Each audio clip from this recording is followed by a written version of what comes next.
Howdy folks, how are we? Cider review time, cider homebrew review time. This is my own homebrew cider.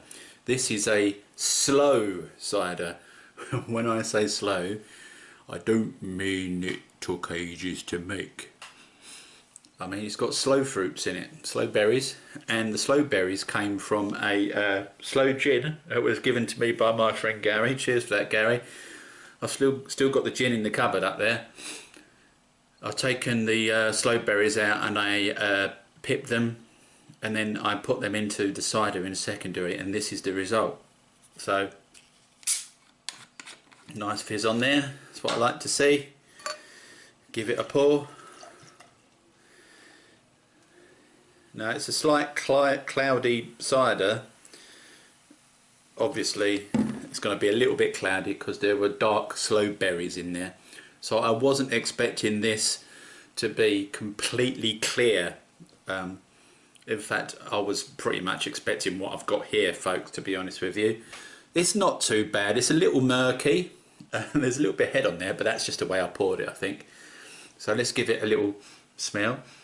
Doesn't smell off, there's no off flavours in there, you know what I mean? There's sort of, I don't mean flavour, do I? I mean smell. The difference between a flavour and a smell, folks, is this. You know that sort of turbo cider smell you get? Sometimes you get it straight away. I can just about smell berries, sloe berries in there, just about. Very faint. So let's give it a sip.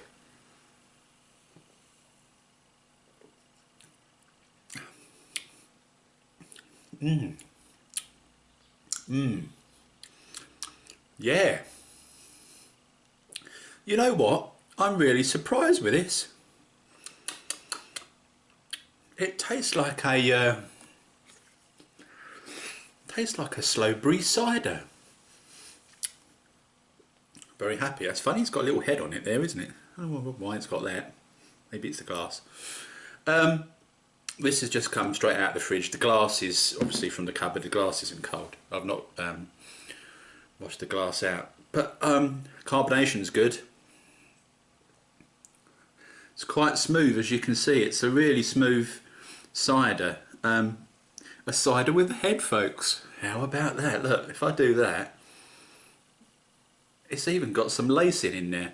Now, there may be a perfectly logical explanation for this. I did back sweeten this. I used Splendor, which I believe has got maltodextrin in, and as we all know in the brewing community, maltodextrin is used to give your beer, your cider, or whatever you want to put it in, a little bit of body. So it may well be the maltodextrin in this instance, the Splendor, the artificial sweetener, has contributed to this being a very smooth cider with some lacing. I think that's really interesting, folks. I really...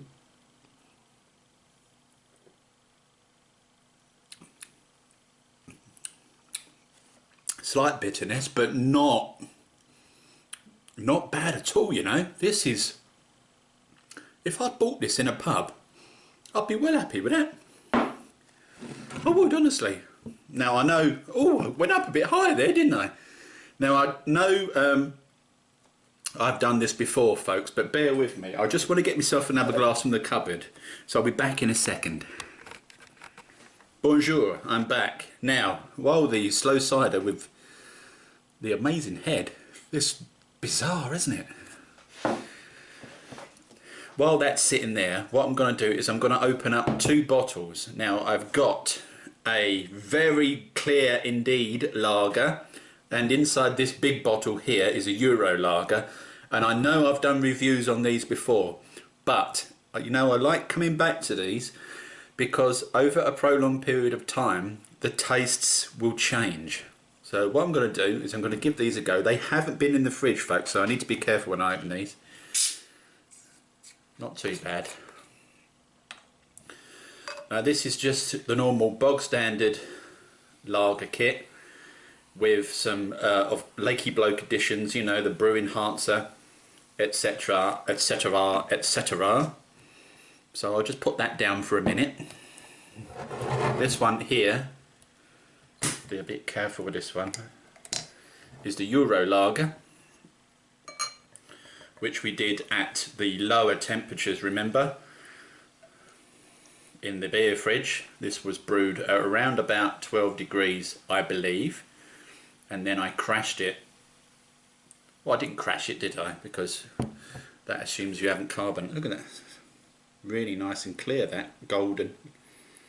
The Euro Lager, sorry, yes, it was lagered at 6 degrees, between 5 and 6 degrees, for about 2 to 3 weeks, or even longer maybe. I should go back to my notes, shouldn't I? But I just wanted to compare the two lagers again, because we've had about 4 weeks, maybe 6 weeks since the last time I did it, and I think it's really important to go back to lagers and brews, and ciders for that matter, because the ciders can change after a few weeks, and see what the taste is like. So let's try this. This is the bog standard Cooper's lager kit. It's not the Euro one, it's the bog standard Cooper's lager kit that you can get anywhere. You know, the one with the green top. Let's give it a taste.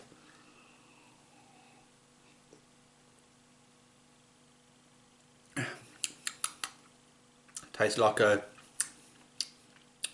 cross between a lager and an ale, which is what I would be expecting from this type of drink. There's a little bit of lace in there again, not too much, but it's all right. Be better cold, but it's a fine drink as it is. Compared to the one on the left, which is the Euro, there's not a massive amount of difference colour wise, is there? This one's a little bit clearer, I think, and maybe a little bit more golden against the light. I'm not too sure. Yeah, I think if we put them side to side there and come away a bit from the camera, you can see this one is slightly clearer, which I'm not surprised by, because we did lager it, we did leave it for prolonged periods of time, so it should be nice and clear. Very nice smell on it.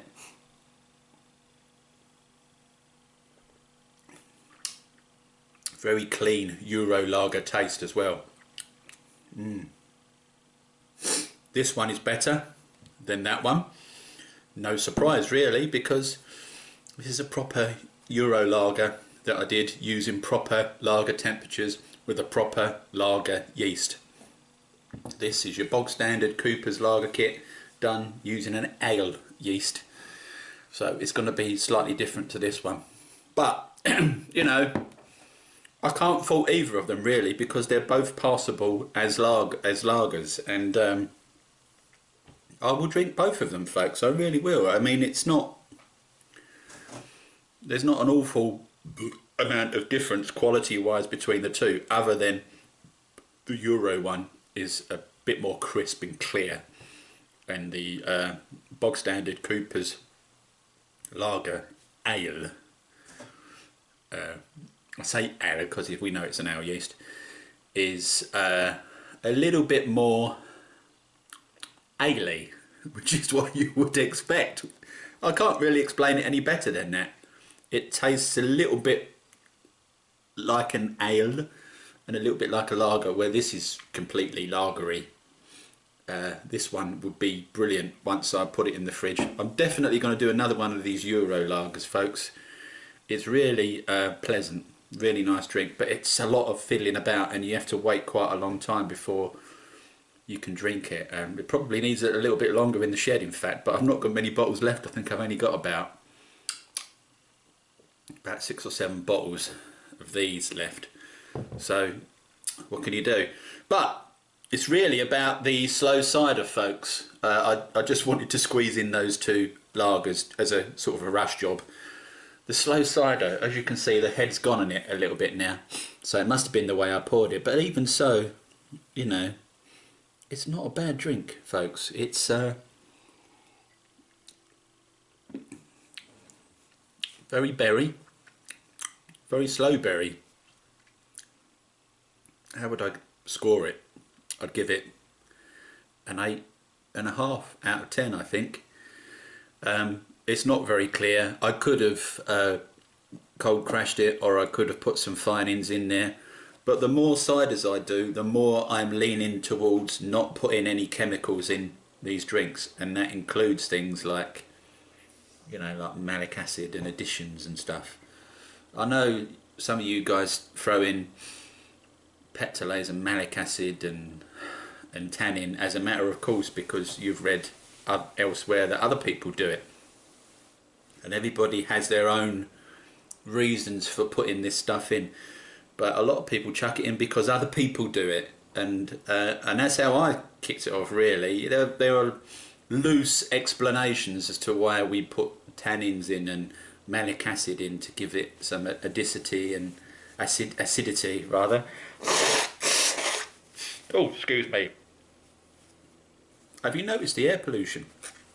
My God, folks, I don't know about you, but it's been splattered all over the news. And I live out in Essex, not too far away from the centre of London.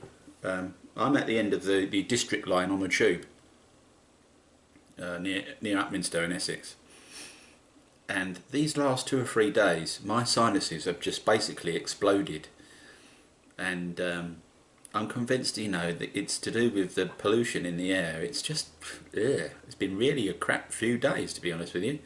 So I've sort of stayed indoors really because I didn't really want to go at it. However, Sloe Berry Cider. Give it a go, folks. Do yourself some sloe gin. Keep the gin, obviously. Take the berries out. Pip them, yeah. Take the pips out. Chuck them into a secondary. Put the cider over the top of it. Chuck in some sweetener. How much did I use?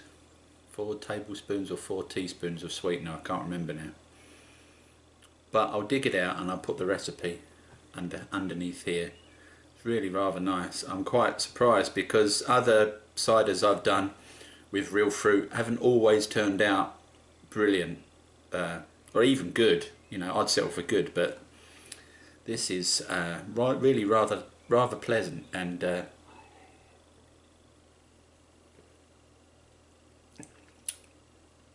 yeah, it's a fruity cider, folks. It's quite sweet with a sort of berry tang. And I was a little bit concerned because, I mean, obviously the sloe berries have got alcohol in them, so beware of that, yeah. So if you do say a 5% cider and you chuck these sloe berries in, they've already been infused with gin. So you're going to be putting more alcohol into your cider. So bear that in mind. Now, I don't know how you would work out the ABV of your cider in the end once you've put all of the sloe berries in that have been infused with gin. I don't know how you would work that out. You probably, I mean, you know, there's probably a way of doing it, but I'll be buggered if I know how to do it. And it doesn't really matter at the end of the day. It's all about the flavour, isn't it? It doesn't taste strong. It tastes sweet. It tastes really rather pleasant. It tastes like sloes. Tastes like sloes, which is what I wanted. Really nice. I might have to go and have some gin now, folks. So yeah, thanks for watching. This is just a quick one because I wanted to do a review of the Sloe Gin Cider. I didn't put any gin in, folks. It's in with the sloe berries that have been infused with the gin.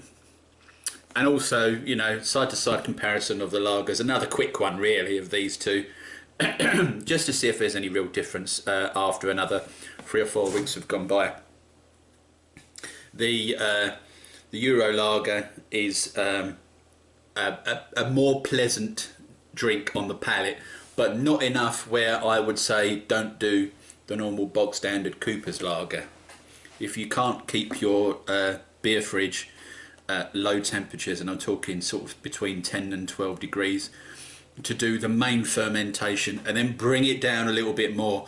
Ideally, I should have been able to bring the fridge down to 2 degrees centigrade, something like that, but I couldn't do that because the beer fridge just kept switching off when I brought it down to the lower temperatures. The best I could do was between 5 and 6 degrees, which is fine for me. I think it's fine. It's turned out really rather nice.